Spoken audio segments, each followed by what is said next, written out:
गाथा नंबर 247। विजया जी के बाद कौन पढ़ रहा है? सरोज भाभी, बहुत दिन से नहीं पढ़ी आपने। पढ़ रही हो सरोज भाभी? हो डिवाइस पे कि नहीं हो?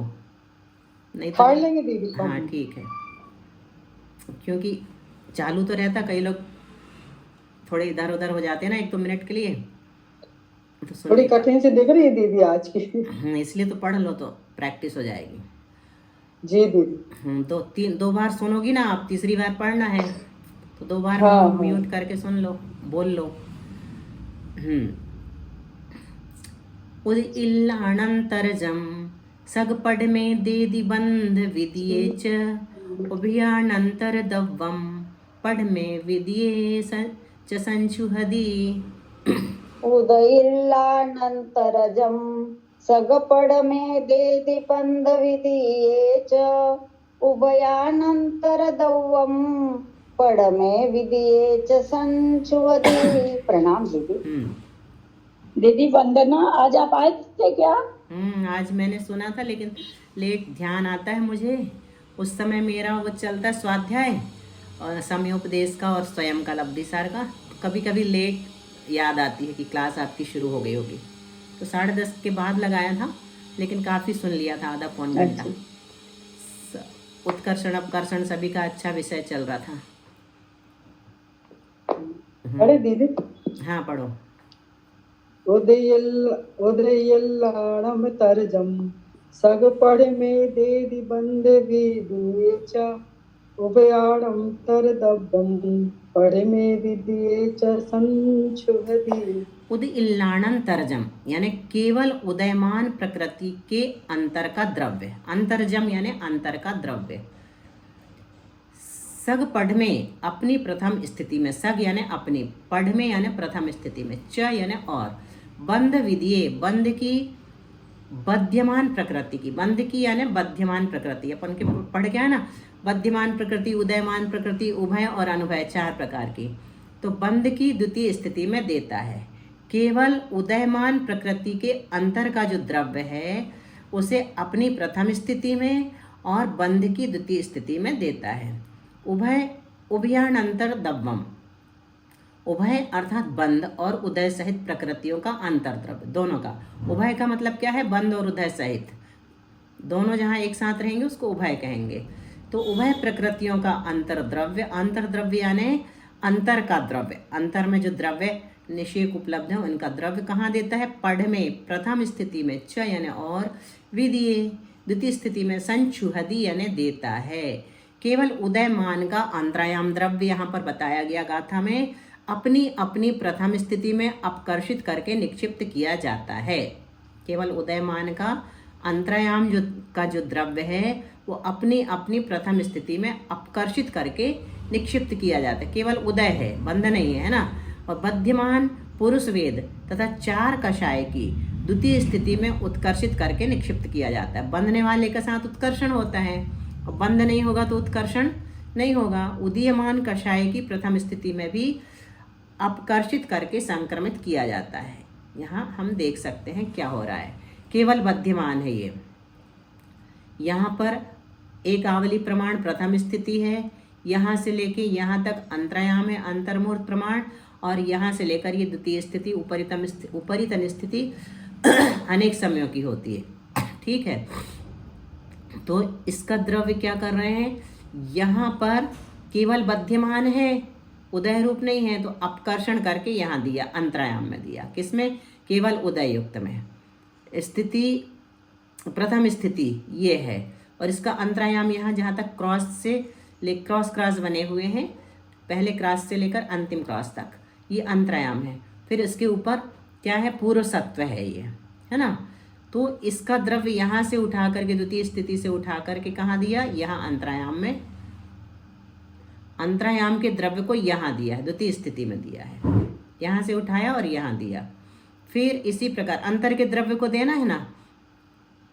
अब आगे बंध उदय युक्त प्रकृति मतलब उभय, तो इसके अंतर से उठा करके यहाँ प्रथम स्थिति में भी दिया और यहाँ द्वितीय स्थिति में भी दिया, इस प्रकार। और अनुभय में नहीं दिया, अनुभय में कोई द्रव्य नहीं जाता। उभय प्रकृति का अंतरायाम का द्रव्य अपनी अपनी प्रथम स्थिति में अपकर्षण करके दिया जाता है, बता दिया। अपकर्षण करके दिया अपनी अपनी प्रथम स्थिति में। उभय प्रकृति का, उभय प्रकृति कौन सी है? बंध उदय युक्त। ये बंध उदय युक्त क्या कहलाएगी? उभय प्रकृति। अपनी अपनी द्वितीय स्थिति में उत्कर्षण करके दिया जाता है। प्रथम स्थिति में तो अपकर्षण के माध्यम से आएगा। प्रथम स्थिति नीचे होती है यहाँ पर चित्र में, और द्वितीय स्थिति कहाँ होती है? ऊपर दिखाई जाती है, अंतर के ऊपर। एक उभय प्रकृति का द्रव्य अपकर्षण करके अन्य उदयमान प्रकृति की प्रथम स्थिति में संक्रमित किया जाता है। एक उभय प्रकृति का द्रव्य उत्कर्षण करके अन्य बध्यमान प्रकृति की द्वितीय स्थिति में संक्रमित किया जाता है। अब यहाँ देखो, केवल बध्यमान ये है, इसकी एक आवली प्रमाण प्रथम स्थिति है, ये अंतरायाम है, और ये द्वितीय स्थिति है। अब यहाँ क्या कर रहे हैं? केवल उदय युक्त प्रकृति है ये, इसमें केवल ये उभय प्रकृति, बंध उदय युक्त प्रकृति, तो इसके अंतर के द्रव्य को उठा करके यहाँ प्रथम स्थिति में दिया, और यहाँ पे क्या किया? इसके नवीन बंध यहाँ पर एरो बना हुआ है ना, तो यहाँ अंतर के द्रव्य को उठा करके यहाँ नवीन बंध के साथ दे दिया, उत्कर्षण करके। ठीक है, फिर यहाँ पर ये क्या है? बंध उदय युक्त में ये तो अपनी प्रथम स्थिति हो गई यहाँ तक, तो ये अंतरायाम का द्रव्य यहाँ प्रथम स्थिति में दे दिया, और यहाँ पे अंतरायाम के द्रव्य को यहाँ नवीन बंध में दे दिया उत्कर्षण करके, और ये अनुभय में नहीं दिया जाता। इस प्रकार से कैसे कैसे द्रव्य दिया ये हमने देखा चित्र के माध्यम से। गाथा नंबर 248। अनुभय गाणंतरजम बंधन ताणम च विद्येगे देदी एवं अंतरकरणम सिज्जति अंतो मुहूर्तेन। अनुभयगानन्तरजं बन्धं ताण्णं च विद्यगे देदि एवम् अन्तरकरणं सिज्जति अंतो मुहूर्तेन। प्रणाम दीदी। अनुभयगानन्तरजं बन्धताणं च विद्यगे देदि एवं अंतरकरणम सिज्जति अंतो मुहूर्तेन। बंधन ताणम, अन्वय क्या बनेगा? अनुभय गाणन तर्जम। अनुभय अर्थात बंध उदय रहित, दोनों जहाँ पर ना हो, ना बंध पद्यमान हो और ना उदीयमान हो। प्रकृतियों के अंतर का जो द्रव्य है वो बंधन ताणम विधीयगे, बध्यमान प्रकृतियों की द्वितीय स्थिति में, विधीयगे मतलब द्वितीय स्थिति में, देदी यानी देता है, च यानी और, उदयमान प्रकृतियों की प्रथम स्थिति में देता है। बध्यमान की तो द्वितीय स्थिति में और उदयमान की प्रथम स्थिति में देता है। इस प्रकार अंतर मुहूर्त द्वारा अंतो मुहूर्तेण अंतरकरण सिज्जति सिद्ध होता है, मतलब पूरा हो जाता है।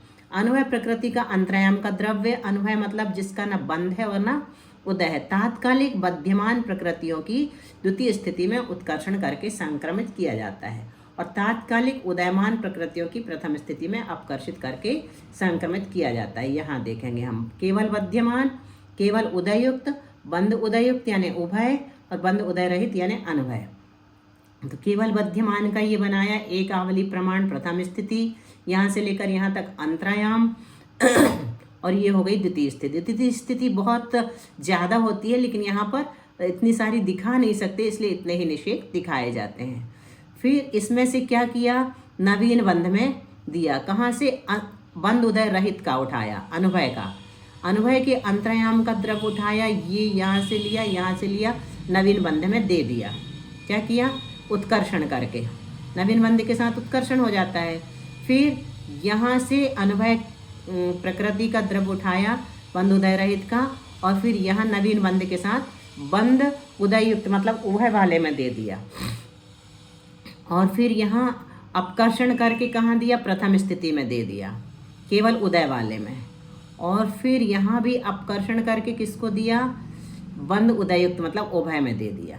इस प्रकार से अंतरायाम के द्रव्य को दिया जाता है। ये सब जगह एक सा है। अंतरायाम में से उत्कीर्ण द्रव्य देने का विधान बताया जा रहा है, केवल बध्यमान, केवल उदययुक्त, बंध उदययुक्त और बंध उदय रहित अनुभय। तो यहाँ पर ये प्रथम स्थिति हर जगह एक आवली प्रमाण इसकी बन जाती है। पहले अंतरायाम यहाँ से यहाँ तक, और ये द्वितीय स्थिति। फिर इसी प्रकार उदय युक्त की बना दी। प्रथम स्थिति अंतर्मुहूर्त प्रमाण ये ज़्यादा है, इसलिए अंतर्मुहूर्त प्रमाण रहती है। अंतरायाम ये हो गया और ये पूर्व सत्व बता दिया।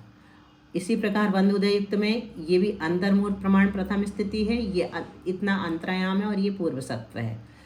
और फिर बंद उदय रहित अनुभय में भी ये एकावली प्रमाण है, प्रथम स्थिति, अंतर्मुहूर्त प्रमाण नहीं है। फिर अंतरायाम हो गया और ये द्वितीय स्थिति हो गई। तो यहाँ पर क्या कर रहे हैं, इस अंतरायाम के द्रव्य को यहीं पर नवीन बंध इसमें दे दिया। यहाँ से उठाया अंतर के द्रव्य को और यहाँ दे दिया। किसमें दे दिया? नवीन बंध में, उत्कर्षण करके दे दिया द्वितीय स्थिति में, है ना। और फिर यहाँ से उठाया और अपकर्षण करके यहाँ दे दिया प्रथम स्थिति में। फिर यहाँ से उठाया और अपकर्षण करके इसकी बंद उदय युक्त की प्रथम स्थिति में दे दिया। ठीक है, अब इसमें से क्या कर रहे हैं, ये अंतरायाम के द्रव्य को उठा रहे हैं। इसका तो दे दिया अपन ने केवल बद्धिमान का, अब केवल उदय युक्त का। क्लियर दिख रहा है ना ये कर्सर हमारा सबको? जी दिख रहा है, बहुत अच्छे हाँ, से थोड़ी दिख रहा है दीदी। हाँ, थोड़ी सूक्ष्मता से देखते जाना। यहाँ से जहाँ एरो बना है वहाँ जा रहे हैं और जहाँ नहीं बना है वहाँ से उठा रहे हैं ना। ये बिंदी बिंदी, ये ग्रीन वाली देखना। तो ये अंतर के द्रव्य को यहाँ से उठाया, ये नवीन बंध में उत्कर्षण करके दे दिया। ठीक है, किसका? केवल उदय युक्त का। फिर इसी प्रकार यहाँ से उठाया और ये बंद उदय युक्त में नवीन बंध वाले के साथ दे दिया उत्कर्षण करके। फिर यहाँ से अंतर के द्रव्य को उठाया केवल उदय युक्त से और बंद उदय युक्त में यहाँ पर ला करके दे दिया। किसमें? प्रथम स्थिति में। और ये तो अपन ने पहले दे दिया था ना, यहाँ यहीं का द्रव्य अंतर का उठा करके प्रथम स्थिति में। अब इसमें आ जाओ, बंद उदय युक्त। इसमें से क्या किया है, अंतरायाम के द्रव्य को इसी में से उठाया और नीचे प्रथम स्थिति में दे दिया, है ना, बंद उदय युक्त में ही। ये वाला, ये पर्पल कलर का ले लेना। फिर यहाँ से उठाया अंतर से, अंतर के द्रव्य को यहाँ प्रथम स्थिति में केवल उदय युक्त में दे दिया।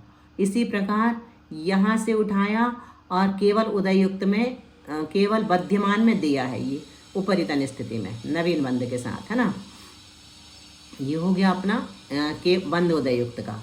अब बंद उदय रहित में जाएंगे हम, तो यहाँ से उठा करके ये येलो कलर में लिया है, नहीं ब्लू कलर में। यहाँ से अंतर के द्रव्य को उठाया और यहाँ पर प्रथम स्थिति में दे दिया बंद उदय युक्त में। फिर से उठाया अंतर के द्रव्य को, यहाँ पर किसमें दिया? केवल उदय युक्त में प्रथम स्थिति में दिया अपकर्षण करके। फिर यहाँ से अंतर के द्रव्य को उठाया, उत्कर्षण करके नवीन बंध के साथ उपरितन स्थिति में दे दिया। और फिर यहाँ से उत्कर्षण करके यहाँ ले जा रहे हैं सबसे केवल बद्धिमान में, यहाँ नवीन बंध के साथ दे दिया। उत्कर्षण करके जब भी देंगे तो नवीन बंध के साथ ही जाएगी। प्रथम स्थिति और अंतरायाम का आयाम अंतरकरण करने के समय दीदी जैसे क्रिया मोहिनी कर्म में हो रही है। हाँ, अभी अपन उपशांत मोह पढ़ रहे हैं ना। देखो, अब भी आपने सुना होगा, नीलू भाभी की क्लास में थी ना आप, तो यही बात चल रही थी कि सबको सिर्फ मोहिनी कर्म को ही ठिकाने लगाना है, बाकी अपने आप सब ठिकाने लग जाते हैं। जो भी करना है तो मोहिनी के साथ ही पुरुषार्थ करना है हमें। तो यहाँ पर जो राग द्वेष मोह है वो उनका संबंध भी मोहिनी कर्म से है। ऐसा नहीं कि वो मोहिनी कर्म से संबंध नहीं रखते। दर्शन मोहिनी, सम्यक प्रकृति, मिथ्यात्व प्रकृति, सम्यक मिथ्यात्व, वो सब इनसे ही किसी न किसी तरह से रिलेटेड हैं। तो अंतरकरण करने के समय प्रथम स्थिति और अंतरायाम का आयाम जो है वो अवस्थित हो जाता है, मतलब घटता बढ़ता नहीं है, फिक्स हो गया। एक एक समय बीतने पर क्या होगा, प्रथम स्थिति का एक एक निषेक उदयावली में प्रवेश करता। प्रथम स्थिति कहाँ होती है? उदयावली से लगी हुई होती है ऊपर, है ना। तो एक आवली प्रमाण भी हो सकती है और अंतर्मुहूर्त प्रमाण भी हो सकती है। तो एक एक समय बीतने पर प्रथम स्थिति का एक निषेक उदयावली में प्रवेश करता है। और क्या होता है, अंतरायाम का एक निषेक प्रथम स्थिति में प्रवेश कर जाता है, तो द्वितीय स्थिति का एक निषेक और द्वितीय स्थिति का एक निषेक अंतरायाम में प्रवेश करता है। सब जगह चल रहा है। क्या हो रहा है, हमारे पास कौन कौन सी स्थितियां हैं? एक तो उदयावली है, उसके ऊपर प्रथम स्थिति है, उसके ऊपर अंतर है ना, और सब उसके ऊपर द्वितीय स्थिति है। तो एक एक समय बीतने पर क्या होगा, प्रथम स्थिति का निषेक कहाँ जाएगा? उदयावली में जाएगा। अंतरायाम का एक एक निषेक प्रथम स्थिति में आता जाएगा और द्वितीय स्थिति का एक निषेक अंतरायाम में प्रवेश करता है। इस प्रकार अंतरकरण करने के समय द्वितीय स्थिति का प्रमाण ही घटता है। द्वितीय स्थिति का घटेगा और किसी का नहीं घट रहा है। अगर अंतरायाम में भी आ रहा है ना, प्रथम स्थिति और अंतरायाम का आयाम अवस्थित रहता है। देखो यहाँ पे क्या कह रहे हैं, ये प्रथम स्थिति है, ये अंतरायाम है और ये द्वितीय स्थिति है। इसी प्रकार यहाँ पर तो यहाँ पर 1 2 से लेकर के 100 तक प्रथम स्थिति है, 101 से लेकर 1000 तक अंतरायाम है और 1000 से लेकर 10,000 तक द्वितीय स्थिति है। जी ज़्यादा होती है ना, अभी अपन ने सुना। और फिर अब एक स्थिति एक यहाँ का निषेक कहाँ चला गया, प्रथम स्थिति का उदयावली में चला गया। नहीं पढ़े समझ में आ गया ना, तो रहने दे, आगे चले। नहीं बाकी लोग देख दीदी। हाँ, तो एक यहाँ का निषेक कहाँ चला गया प्रथम स्थिति का, उदयावली में। उदयावली यहाँ शो नहीं करी है, लेकिन यहाँ मान लीजिए नीचे चला गया है ना। अपन नीचे ऊपर ऐसा मानते हैं चित्रों के माध्यम से, लेकिन वो उदयावली में जा करके एक एक निषेक उदयावली से फिर नीचे वाले निषेक खिर रहे हैं, वो भी एक आवली के बाद खिर जाएगा। फिर 102 से लेकर 1000 तक अंतरायाम है, तो द्वितीय स्थिति का क्या हो गया, ये 102 बचा, 102 से बचा, 101 इसमें आ गया। फिर ये 1001 तक हो गया, 1001 नंबर का इसका द्वितीय स्थिति का था, वो इसमें आ गया है। तो द्वितीय स्थिति में कहाँ से बचा, 1002 से 10,000 तक बचे। इसी प्रकार आगे लगा लेना। 2 निषेक उदयावली में चले गए, 3 4 से लेकर 102 तक प्रथम स्थिति में बचे, 103 से लेकर 1002 तक अंतरायाम हो गया अब, और 1003 से लेकर 10,000 तक उपरितन स्थिति बची। अब यहाँ पर ऐसे खिरते खिरते मान लो 10 खिर गए, तो 11 12 से लेकर 110 तक प्रथम स्थिति हो गई, 111 से लेकर 1010 तक अंतरायाम हो गया, 1011 से लेकर 10,000 तक। अब यहाँ देखो ये बता भी दे रहे हैं, यहाँ पर उदयावली नहीं बताया। अंतरकरण पूर्ण होने पर, अंतरकरण पूर्ण हो गया, मान लीजिए पूरा गैप हो गया इतने में, तो अब क्या होगा, मोहिनी की निषेक स्थिति कैसी रहती है। यहाँ पर पुरुष वेद है प्रथम स्थिति में, पुरुष वेद के का द्रव्य है, और द्वितीय यहाँ पर अंतरायाम में कोई द्रव्य नहीं है, है ना, किसी भी कर्म का, उपशमित है, और ये द्वितीय स्थिति है। फिर संज्वलन क्रोध, यहाँ पर संज्वलन क्रोध का दिखा रहे हैं, और यहाँ पर अंतरायाम, और यहाँ पर उपरितन स्थिति या द्वितीय स्थिति। शेष 19 कर्म यहाँ पर है ये, और ये अंतरायाम और ये उपरितन स्थिति। अब देखो जुम्मम आ गए, जुम्मम गाथा नंबर 249 और 250। लब्धिसार की 250 गाथा हम लोगों ने पढ़ी है, अभी समझी नहीं है, ये बात ध्यान रखना। इस बार पहली बार जब हम पढ़ते हैं तो क्या क्या होता है, सिर्फ अवग्रह होता है ना। दूसरी बार पढ़ेंगे तब ईहा होगी, तीसरी बार पढ़ेंगे तब अवाय होगा, और चौथी बार पढ़ेंगे तब धारणा होगी। इसलिए अभी उम्मीद करें कि हम 4 बार तो कम से कम पढ़ें, नहीं तो 2 बार तो पढ़ ही लेंगे, है ना, भगवान ने चाहा तो। सत्य कर्णादि अंतर कद पढ़ में होंति मोहिणीयस इगिठाण्य बंधु दो ठिदि बंधो संकवसम च अणुपुव्वी समकमणम लोहस्य असंकमं च संढस्य पणमो विसाम्यकरणं छावलिति दे सुदीरणदा। सप्तकरणानि अंतर कदपड में होंति मोहनीयस इगिठाणीय बंधुदो किदि बंधो संखवसं च अणुपुव्वी संकमणं लोहस्य असंकमं च संढस्य पडमो वसामकरणं छावलिति दे सुदीरणदा। प्रणाम दीदी। सत्य करणानि अंतर कदपण में होंति मोहनीयस इगिठाण्य बंधु दो ठिदि बंधो संकवसं च अणुपुव्वी संकमणं लोहस्य असंकमं च संढस्य पढ़मो वसामकरणं छावलिति दे सुदीरणदा। बहुत अच्छा है, एकदम शुद्ध पढ़ लिया आपने। अंतर कद पढ़ में, अंतरकरण होने पर, पढ़ में यानी प्रथम समय में मोहनीय से मोहनीय के 7 करणानि 7 करण होते हैं। यहाँ पर 7 करण से मतलब 7 आवश्यक कार्य होते हैं, एक तरह से, है ना। वो वाले करण नहीं हैं जो विशुद्धि के बढ़ने से होते हैं, वैसे टाइप के नहीं हैं। तो क्या क्या होता है? एक ठाणी बंधु दो, एक स्थानीय बंध और एक स्थानीय उदय होता है। देखो अब यहाँ पर एक स्थानीय हो गया, एक स्थानीय कौन सा होगा? लता रूप। लता रूप हो जाएगा, लता रूप। कितना अच्छा लगता होगा उस समय जब अनुभाग लता रूप होता होगा। और एक स्थानीय ही उदय रहेगा। संकवत्सम ठिधि बंधो, मोहिनी कर्म का बंध कितना होगा? स्थिति बंध संख्यात वर्ष मात्र, अब असंख्यात नहीं रहा, सिर्फ संख्यात वर्ष, बहुत कम कहलाता है। अणुपूर्वी संक्रमणम, मोहिनी का अणुपूर्वी संक्रमण होता है। और लोहस्य, अभी बताएंगे क्या कहलाता अणुपूर्वी संक्रमण और ये सब।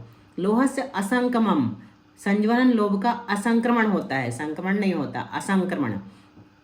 संढस्य पढ़मोव सामकरणम, नपुंसक वेद की उपसामकरणम यानी उपशम क्रिया का प्रारंभ होता है। और छावली तीदे सुदीर्णदा, 6 आवली जाने पर मोहनीय की उदीर्णा होती है। अंतरकरण के पश्चात 7 विशेष कार्य। देखो 7 करण यहाँ नहीं लिखा, क्या लिख दिया? 7 विशेष कार्य। अंतरकरण कर लेने के प्रथम समय से 7 विशेष कार्य होते हैं जो पूर्व में नहीं होते थे। पहला क्या है? मोहिनी की प्रकृतियों का लता समान एक स्थानीय बंध होता है। इसके पूर्व क्या होता था? द्विस्थानीय बंध हो रहा था। यहाँ पर ही विशुद्ध परिणामों के निमित्त से एक स्थानीय बंध होता है। संसार की अन्य किसी भी दशा में इतना कम बंध नहीं होता, अधिक ही होता है। दूसरा काम क्या है? दूसरा कार्य क्या है? मोहिनी का एक स्थानीय लता समान अनुभाग का उदय होता है। बंध भी एक स्थानीय होता है और अनुभाग का उदय भी एक स्थानीय होता है। इससे पूर्व द्विस्थानीय अनुभाग का उदय चलता था, द्विस्थानीय चलता था उदय भी, है ना। तीसरा कार्य क्या है? मोहिनी का स्थिति बंध संख्यात वर्ष प्रमाण प्रारंभ होता है। इसके पूर्व कितना होता था? असंख्यात वर्ष प्रमाण स्थिति बंध हो रहा था। स्थिति बंधापसरण के महात्म से ये हुआ है कि अब ये स्थिति घटकर कितनी रह गई है? मात्र संख्यात वर्ष मात्र रह गई है। और आनुपूर्वी संक्रमण होता है 4थे नंबर में। यहाँ से मोहिनी का आनुपूर्वी संक्रमण प्रारंभ होता है। अंतरकरण के पूर्व तक एक मोह प्रकृति का अन्य किसी भी मोह की प्रकृति में संक्रमण हो जाता था। अंतरकरण जब तक नहीं हुआ था उसके पहले एक मोहिनी की एक प्रकृति का अन्य किसी भी मोहिनी की किसी भी अन्य प्रकृति में संक्रमण हो जाता था, लेकिन अब ऐसा नहीं होगा, परंतु अब क्रम पूर्वक ही संक्रमण होगा। इसे ही आनुपूर्वी संक्रमण कहते हैं। आगे समझ में? संक्रमण तो पहले भी होता था और अभी भी होता है, लेकिन इस अंतरकरण के पूर्व एक मोह की प्रकृति का, मतलब कोई भी एक ले लो, स्त्री वेद, नपुंसक वेद, ये सब मोह की प्रकृतियां है ना, तो अन्य किसी भी मोह की प्रकृति में संक्रमण हो जाता था, लेकिन अब क्रम पूर्वक भी संक्रमण होगा। इसे आनुपूर्वी संक्रमण कहते हैं। ये कैसे होगा? तो इस प्रकार का होता है, जैसे स्त्री वेद है और नपुंसक वेद है, तो किसमें संक्रमित होगी? पुरुष वेद में होगी।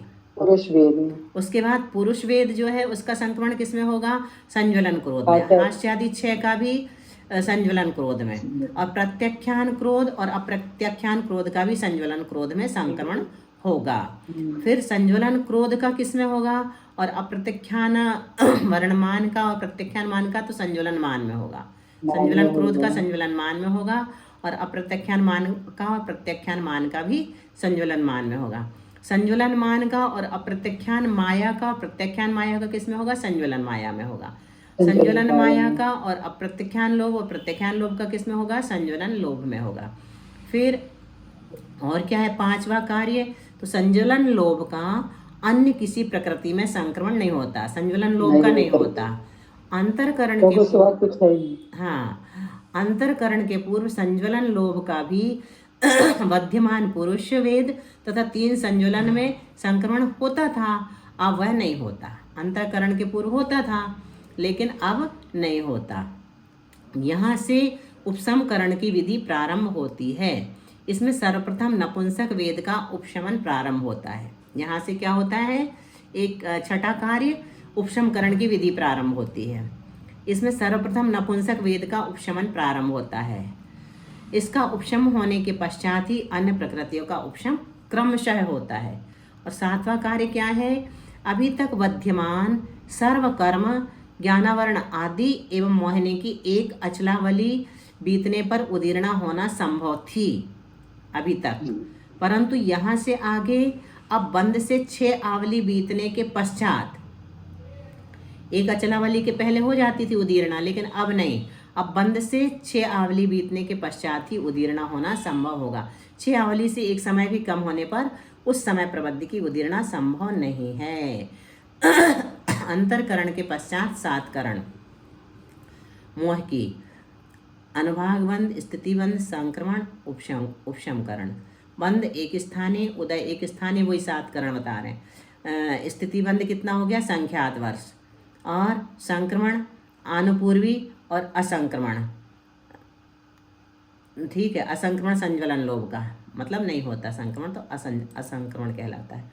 और उपशमकरण नपुंसक वेद का 6 आवली पश्चात ही विद्यमान समय प्रवृत्ति की उदीर्णा। बस 250 तक ही रखेंगे अपने। अब टाइम हो गया है दूसरे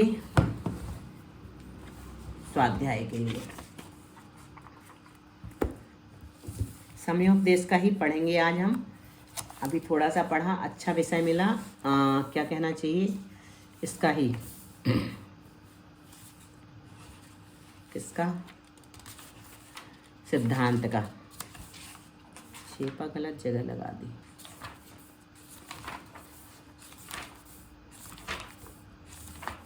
दूसरे ग्रंथ से ऊपर पढ़ लेती हूँ और नीचे दूसरा ग्रंथ रखा है तो निशान उसमें लग जाते हैं। देखो, लब्धि कितनी होती है, किसको पता है, कौन बताएगा,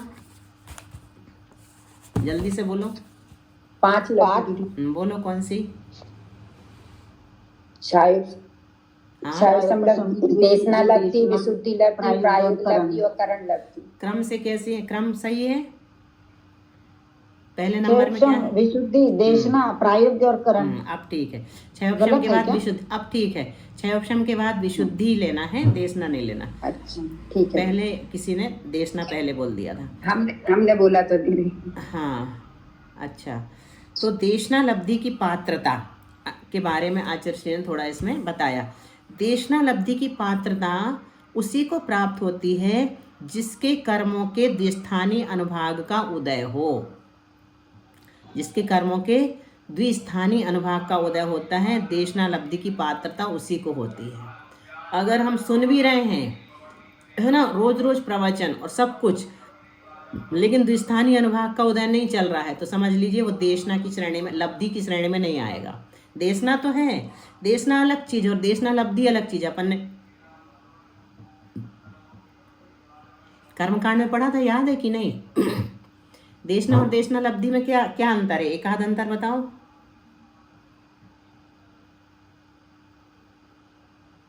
देशना लब्धि का समय कितना है, अंतर मुहूर्त, और देशना का सामान्य देशना का समय कोई निश्चित नहीं है, उसका तो कितना भी हो सकता है। तो ऐसे दोनों में बहुत अंतर है। उस चार्ट को फिर से खोल के पढ़ लेना कर्मकांड में। अभी हम आचर्षी का पढ़ते हैं। त्रिस्थानी एवं चतुस्थानी के उदय होने पर जिन वाणी का उपदेश स्वीकृत नहीं होता, देखो क्या शब्द डाला, त्रिस्थानी अथवा चतुस्थानी अगर हमारा उदय होगा ना, त्रिस्थानी क्या कहलाएगा, अस्थि रूप, है ना, और चतुस्थानी शैल रूप, शैल भी आ जाएगा उसमें। तो त्रिस्थानी अथवा चतुस्थानी के उदय होने पर जिनवाणी का उपदेश स्वीकृत नहीं होता, सुनते तो हैं लेकिन स्वीकार नहीं कर पाते। उपदेश सुनने को पहुंच भी जावे तो उसकी ऐसी स्थिति बनती है कि एक कान से सुने और दूसरे से निकाल दे। त्रिस्थानी और चतुस्थानी वाले के उपदेश का प्रभाव हृदय तक नहीं पड़ पाता। वह उपदेश सुनकर इधर उधर की बातों पर प्रश्न तो कर सकता है, सुनने वाले, उपदेश सुनने वाले, अगर स्वीकार नहीं होता, ग्रहण नहीं होता, त्रिस्थानी चतुस्थानी चल रहा होता है तो प्रश्न कर लेंगे, शंका कर लेंगे, सब कुछ कर लेंगे, लेकिन समाधान पाकर ग्रहण करने की क्षमता नहीं रखता। ग्रहण धारण की क्षमता देशनालब्धि कहलाती है। देशनालब्धि का पात्र तो वही होता है जो उपदेश को ग्रहण एवं स्वीकार करने की दृष्टि से सुनता हो, बार बार वह सोचता हो कि यह उपदेश मेरे हित के योग्य है। जब भी हम कुछ सुने तो उससे हमें ये लगना चाहिए कि इससे हमारा कल्याण होगा। उपदेश सुनकर तत्व चिंतन की गहराई में पहुंचने का अभ्यास करता हो, उसके विचार विमर्श में संलग्न रहता हो, उसी का चिंतन चलता हो।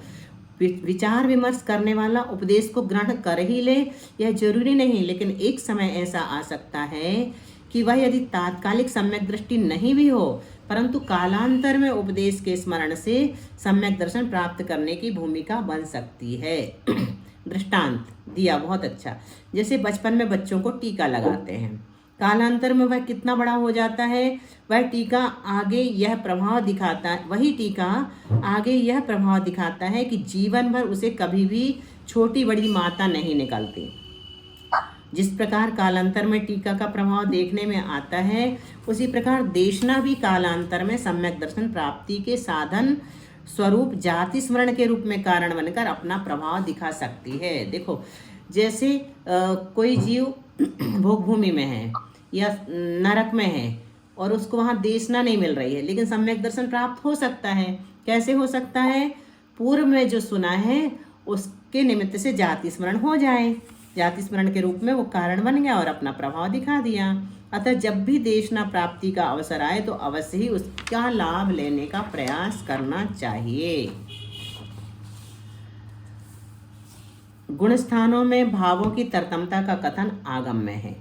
जैसे कि श्रेणी चढ़ते समय कोई जीव 8वें गुण स्थान से 9वें में जा रहा है तो वह वर्धमान की अपेक्षा से ऊर्ध्वगामी है, किंतु कोई जीव श्रेणी उतरते समय 10वें गुण स्थान से 9वें में आ रहा है तो वह हीयमान की अपेक्षा अधोगामी है। एक श्रेणी चढ़ रहा है, अतः उसकी विशुद्धि 9वें गुण स्थान में श्रेणी से उतरने वाले 9वें गुण स्थान की अपेक्षा अधिक है जो चढ़ रहा है। अपन पढ़े ना, ये एक के परिणाम ऊपर की ओर हैं और दूसरे के परिणाम नीचे की ओर हैं। इसको तो संक्लिष्ट जीव कहा है नीचे उतरने वाले को, भले वो 7वें गुण स्थान में है लेकिन 6वें में आ रहा है तो उसको संक्लेशी कहा है। यही इन दोनों के बीच परिणामों में तारतम्य दर्शाया गया है। आचार्यों ने अन्यत्र इसी प्रकार तारतम्य को घटित किया है। इसी प्रकार पाठकों को भी तारतम्य का अर्थ प्रसंगानुसार लगा लेना चाहिए। गाथा कौन सी है? ये 4थे नंबर की है शायद, सुध परिचिदान भूदा, ये वाली। सौवस्व विकाम भोग बंद कहा इसी गाथा की व्याख्या चल रही है आचार्य की कि यह काम भोग बंद की कथा के प्रसंग में भी तारतम्यता की दृष्टि से कथन किया गया है। एकेंद्रीय से पंचेंद्रीय तक सभी जीवों में काम भोग बंद की कथा पाई जाती है। बताओ, एकेंद्रीय तक में सभी जीवों ने अनंतों बार इन कथाओं को सुना है, परिचय प्राप्त किया है एवं अनुभव किया है। एकेंद्रीय जीवों में मात्र स्पर्शन इंद्रिय है, उसके स्पर्शन इंद्रिय जन्य काम भोग बंद होगा, क्योंकि जितनी मात्रा में वासना होगी इंद्रिय विषयों की सामग्री होगी उतनी मात्रा में बंद होगा। एकेंद्रीय जीव के सबकी अपेक्षा बंद कम होगा। एकेंद्रीय जीव का मोहिनी कर्म का कितना बंद होता है? अधिक से अधिक। अब भी पढ़े हैं लब्धि सार में, याद करो। 1000 नहीं, 1000 तो असंगी पंचेंद्री का होता है। और किसने क्या? हाँ, एक सागर 1000 असंगी पंचेंद्री का। 2 इंद्री का बोलो बोलो फटाफट। 2 इंद्री का 25 सागर। 3 इंद्री का 50 सागर। 4 इंद्री का 100 सागर और असंगी पंचेंद्री का 1000 सागर। द्विंद्रिय आदि जीवों में एक एक इंद्रिय का विकास होता चला जाता है, तत्संबंधी उसका ज्ञान भी विकसित होता जाता है।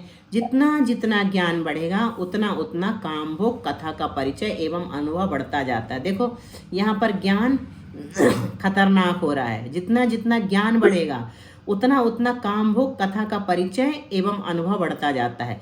फलतः बंध भी अधिक होता है। उनका ज्ञान ऐसा वाला नहीं बढ़ रहा ना, ज्ञान विकसित हो रहा है मात्र इंद्रियों की अपेक्षा। संगी पंचेंद्रिय जीव के सबसे अधिक बंध होता है। उसी पंचेंद्रिय जीव के काम भोग से जितना परिचय कम होगा उतना बंध भी कम होगा। वही पंचेंद्रिय जीव सबसे अधिक बंध भी कर सकता है, लेकिन जितना परिचय कम करेगा बंध भी कम करेगा। संक्लेश या आसक्ति का भाव अधिक होने से बंध भी अधिक होता है, और विशुद्धि एवं अनासक्ति का भाव अधिक होने से बंध कम होता है। जितना परिचय होगा उतना ही संक्लेश होगा, जितना परिचय कम होगा उतनी विशुद्धि बढ़ेगी। इतना ही रखेंगे।